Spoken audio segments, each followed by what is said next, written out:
اللهم صل على محمد وعلى آل محمد۔ السلام علیکم ورحمۃ اللہ وبرکاتہ۔ آج ہمارا سبق ہے سبق نمبر 30، اور آج کے اس سبق میں بھی ہم 15 وہ الفاظ جو قرآن مجید میں بار بار استعمال ہوئے ہیں ان کا ترجمہ سیکھیں گے انشاءاللہ تعالی۔ باقی ہمارے سبق رہ جائیں گے 10، کیونکہ 40 سبق مکمل کرنے ہیں۔ اس کے بعد انشاءاللہ رمضان المبارک سے پہلے ترجمہ قرآن شروع ہوگا انشاءاللہ تعالی۔ آج کا یہ سبق شروع کرتے ہیں۔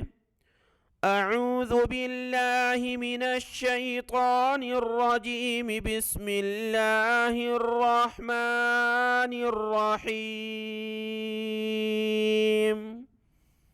آج کے 15 الفاظ میں سے 2 لفظ آپ کے سامنے ہیں۔ پہلا لفظ ہے الذکور۔ آپ سمجھتے ہیں کہ مذکر کہا جاتا ہے مرد کو اور مؤنث عورت کو، تو اسی سے لیا گیا الذکور یعنی بیٹے، جس کی اولاد ہو لڑکوں کی بیٹوں کی تو اس کے لیے لفظ استعمال ہوگا الذکور۔ اور اناثا مؤنث سے ہے، اناثا یعنی بیٹیوں کی اولاد، بیٹیاں ہوں اولاد میں تو کہا جائے گا اس کی بیٹیاں ہیں اناثا۔ دونوں کا لفظ قرآن مجید میں استعمال ہوا ہے، اس کا ترجمہ دیکھیں گے۔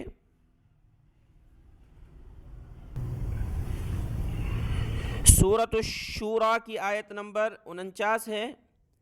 یَهَبُ لِمَن يَشَاءُ إِنَاثًا وَيَهَبُ لِمَن يَشَاءُ الذُّكُورَ۔ اللہ جسے چاہتا ہے بیٹیاں عطا کرتا ہے اور جسے چاہتا ہے بیٹے عطا کرتا ہے۔ او یزوجہم ذکرانا و اناثا، یا جسے چاہتا ہے بیٹے اور بیٹیاں دونوں دیتا ہے۔ ویجعل من یشاء عقیما، اور جسے چاہتا ہے بے اولاد کر دیتا ہے۔ تو ذکران یعنی بیٹے، اناثا بیٹیاں، اور یہاں دیکھیں اناثا بیٹیاں، ذکور یعنی بیٹے۔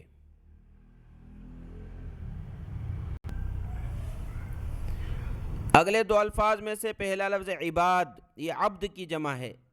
عبد یعنی ایک بندہ، عباد یعنی کئی بندے، اور عدو یعنی دشمن۔ تو عباد کی مثال دیکھیں۔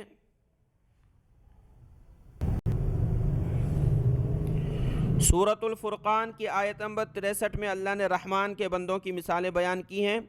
وَعِبَادُ الرَّحْمَنِ، اور رحمان کے بندے وہ ہیں۔ تو عباد سے مراد بندے، عباد الرحمن یعنی رحمان کے بندے۔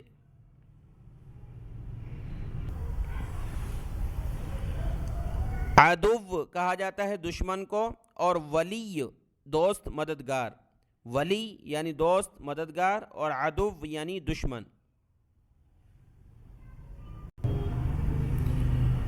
سورہ فاطر کی آیت نمبر 6 میں دیکھیں۔ ان الشیطان لکم عدو فاتخذوہ عدوا، بے شک شیطان تمہارا دشمن ہے، عدو دشمن ہے، تم بھی اس کو اپنا دشمن سمجھو۔ سورۃ البقرہ کی آیت نمبر 257 ہے۔ ولی کا لفظ ہم نے پڑھا تھا، ولی یعنی دوست مددگار۔ اللہ ولی الذین آمنوا، اللہ ان لوگوں کا دوست ہے جو ایمان لائے۔ تو ولی بمعنی دوست مددگار۔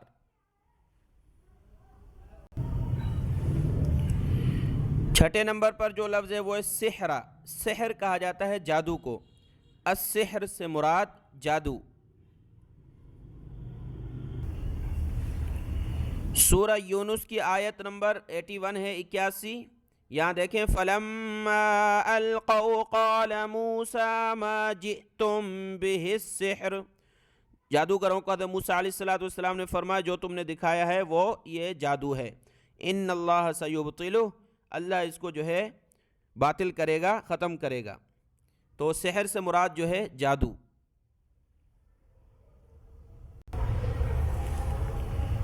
اگلے 2 الفاظ میں سے پہلا لفظ نصر۔ نصر سے مراد مدد ہوتی ہے، جیسے آخری 10 سورتوں میں جو سورۃ النصر ہے، اذا جاء نصر اللہ والفتح، جب آئے گی اللہ کی مدد اور فتح۔ تو نصر سے مراد مدد لکھیں آپ، اور صالحین سے مراد نیک، صالح آدمی یعنی نیک آدمی، یہ واضح ہے۔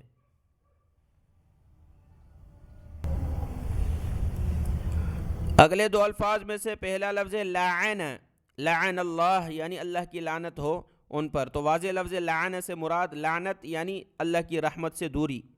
اور جمع، جمع یہ بھی وہی مصدر ہے، جمع کرنا کسی چیز کو، جمعہ و قرآنہ، اللہ نے فرمایا کہ یہ جمع کرنا قرآن پاک کو اور اس کو پڑھانا ہمارے ذمہ ہے سورۃ القیامہ میں، تو جمع کرنا مصدر ہے، اس سے مراد ہوتا ہے جمع کرنا۔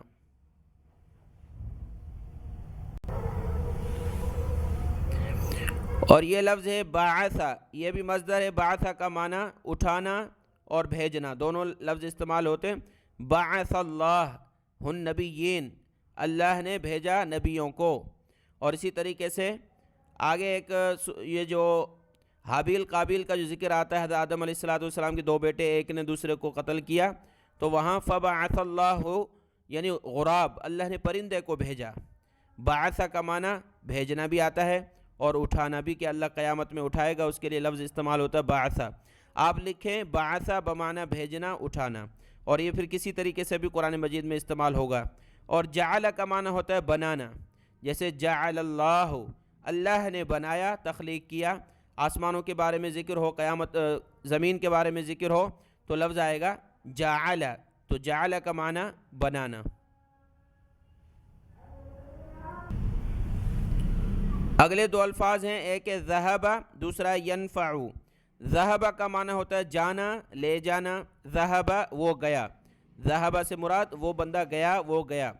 اور اسی طریقے سے ذہب اللہ بنورہم، اللہ ان کی نور کو، روشنی کو لے لے گا، یعنی منافقین کے بارے میں ذکر ہے، تو ذہب سے مراد لے لینا، لے جانا اور جانا بھی۔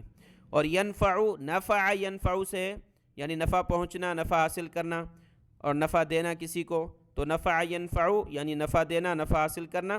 اور ذہب کا معنی لکھیں جانا، لے جانا۔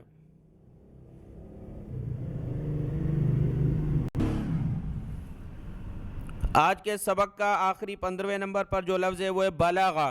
بلغا کا معنی ہوتا ہے پہنچنا، جیسے کہ سورۃ الکہف میں حضرت موسیٰ علیہ السلام کا ذکر ہے کہ وہ پہنچے، حتی اذا بلغا۔